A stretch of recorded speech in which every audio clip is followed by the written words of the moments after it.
ഞാനിപ്പോൾ I'm a journalist naturally. I'm a conduit to all the opinions. സൊസൈറ്റിയിൽ വരുന്ന എല്ലാ ഒപ്പീനിയൻസും സംഭവങ്ങളും ഞാൻ അങ്ങോട്ട് I'm just placing things for. ചില ആൾക്കാർ they encourage you, ചില ആൾക്കാർ have lot of suspicion about you. ഒരുപാട് സംശയമുണ്ട്. They are very critical of you. ശ്രദ്ധിക്കാറുണ്ട് അതൊക്കെ. That's good. The world is different. That's quite natural. പല സ്ഥലങ്ങൾ But that doesn't affect me at all. People who criticize, they have their place. And it's in fact good to I even teach people that you should have strength to criticize honestly and take criticism also in good spirit. If someone criticizes you, they are your best friends. ഈ വിമർശനം വരുമ്പോഴും താങ്കൾ ചിരിക്കുകയാണല്ലോ ചെയ്യാറ്.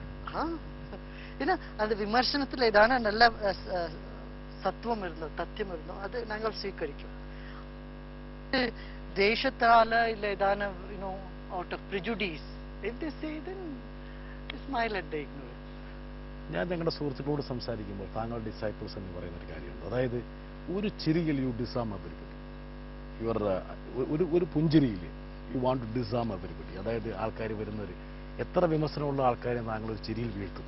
അപ്പം ഞാൻ തന്നെ താങ്കളുടെ വന്ന് വളരെ ഹമ്പിളായിട്ട് താങ്കൾ എന്താ വെച്ചാൽ എന്താണ് അറ്റ് യുവർ ഡിസ്പോസൽ എന്ന് പറയുമ്പോൾ സ്വാഭാവികമായിട്ട് യു മേക്ക് എൻ ഇമ്പാക്ട്. ഇത് എത്ര കാലമായിട്ട് ഈ ചിരി തുടങ്ങിയിട്ട്?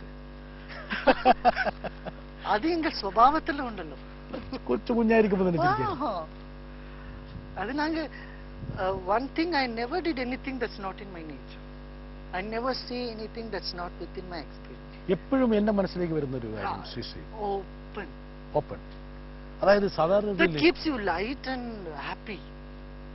ഞങ്ങൾ മനസ്സിലേതാണ് വെയിത്തോ അത് then that pressure builds up and then you can't be in the spiritual path.